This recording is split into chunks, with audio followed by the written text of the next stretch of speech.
Hello guys! Ngayon po gagawa po kami ng buttered shrimp. Inilagay na po namin sa pat yung buttered at saka garlic. Hinahalo na po ni Mr. Rodel.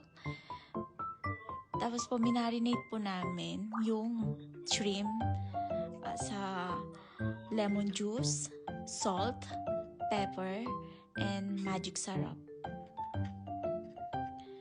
Ayan po. Tapos nilagyan niya po ng konting sugar.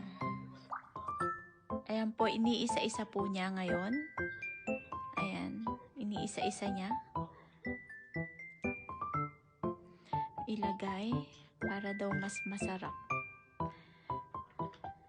Ito na po yung kinalabasan ng buttered shrimp. Then gumawa rin po kami ng galunggong. Nag-fried po kami. And gumawa po kami ng sausawan, parang appetizer, suka, onion at saka